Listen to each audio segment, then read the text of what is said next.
आइए आप लोगों को हम बताते हैं। ये है साखी, इसके एक एक भाव जब पेपर में आते हैं तो इसका संदर्भ और प्रसंग व्याख्या तो बच्चे किसी तरीके से लिख ले जाते हैं, लेकिन इसका संदर्भ और प्रसंग कैसे बनाया जाता है वो आप लोगों को हम आज बताते हैं। जैसे ये साखी है, अगर मान लीजिए साखी का सतगुरु हमसू रिझ कर एक कहा प्रसंग और बरसा बादल प्रेम का भीज गया सब अंग, आपके पेपर में ही इतना आता है। ठीक, तो इसका सरल और आसान ट्रिक हम आप लोगों को बता रहे हैं। देखिए यह है साखी, इसके रचनाकार कौन है? ये काव्यखंड से लिया गया है। रचनाकार कौन है? कबीरदास। अब देखिए अब संदर्भ कैसे बनता है। मूल होगा, हमको आप पहले संदर्भ लिखना है। मान लीजिए संदर्भ लिखना है तो संदर्भ आप लिखेंगे, इसका सतगुरु हमसू का लिखना है तो आप यहाँ लिखिए पहले सतगुरु, यानी कि जिसके बारे में लिखना है। ठीक, इसको डॉट डॉट करिए, उसके बाद लास्ट में करिए जो अंत का हो सब अंग, यानी कि भीज गया सब अंग, ये कर दिए आप। ठीक, अब आता है इसका मूल भाव। संदर्भ लिखिए, पहले आप समझिए संदर्भ होता क्या है। इसका मूल अर्थ होता है संदर्भ, अगर इसको हम सही भाषा में कहें तो बारे में। आप इसको समझिए बारे में, यानी कि जानकारी देनी है कि ये जो दो लाइन जिसके बारे में हम अर्थ लिखने जा रहे हैं, पहले इसके बारे में हम जानकारी देंगे कि ये किससे लिया गया है, इसके रचयिता कौन है, किस खंड में है। ठीक, तो संदर्भ आप ये समझ लीजिए कि बारे में हमको बताना है, तो आप इसका हम संदर्भ बनाएंगे। संदर्भ में हम लिखेंगे क्या, इसका मूल उद्देश्य रखेंगे, इसके बारे में कुछ जानकारियाँ देंगे। क्या क्या यह है, लिखेंगे आप उपरोक्त पंक्ति, उपरोक्त पंक्ति, या फिर आप लिख दीजिए यह पद्य हमारे पाठ्य पुस्तक, यानी कि आपको यह पढ़ाया गया है, किस पाठ का पढ़ाया गया, पाठ्य पुस्तक हिंदी। ठीक, दो खंड हैं, गद्य खंड और काव्य खंड, तो इसमें आप लिखेंगे काव्य खंड से लिया गया है। हिंदी काव्य खंड के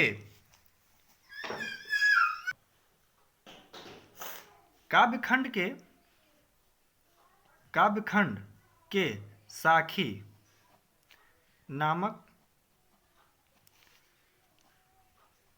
रचना से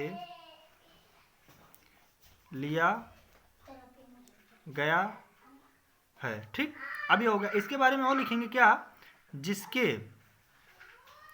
जिसके जिसके आप रचयिता लिखिए, रचयिता, या फिर रचनाकार लिखिए, रचनाकार। कविवर, कविवर क्या कौन थे?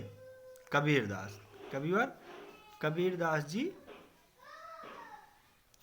हैं। ठीक, अब देखिए मूल भाव, यह बारे में हो गया, यानी कि किससे लिया गया है, किस खंड में है, किस किताब में है, किस खंड में है, नाम क्या है पाठ का, और इसके रचनाकार कौन है। ये इसका 60 भाव हो गया संदर्भ का। ठीक, अब इसके नीचे लिखना होता है प्रसंग।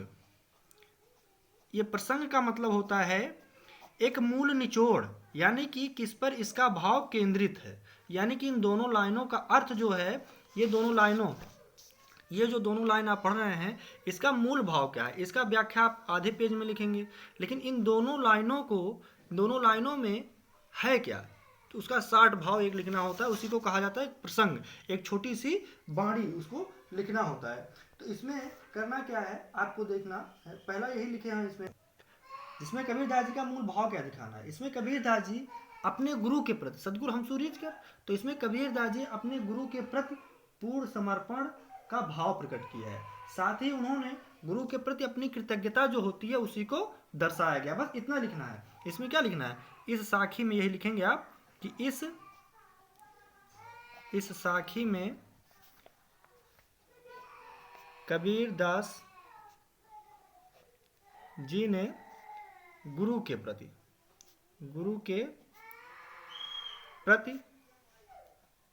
अपना क्या समर्पण, पूर्ण समर्पण, अपना पूर्ण क्या पूर्ण समर्पण प्रकट किया है। सिर्फ इतना ही प्रकट किया है।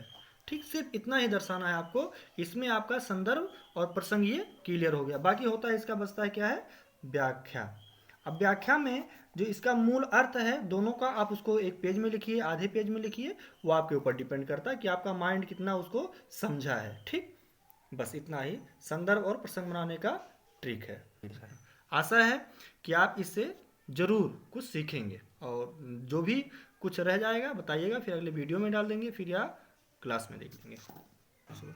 ये वीडियो और इस तरीके से लिख करके आप बताने का हमारा मकसद है कि आप घर पे रहें, किसी भी तरीके से रहें, हमको लाइक सब्सक्राइबर और इससे नहीं मतलब, हमें देखना है कि आप किस तरीके से, किसी तरीके से आप पढ़ें और वो आगे आपके दिमाग में बढ़ता रहे, बैठता रहे, आप उसका लाभ उठाएं। हमारा मकसद यही है। बाकी अच्छा लगे तो आपके ऊपर है, लाइक करिए, बच्चों को भी और बताइए और भी लोगों को जोड़िए।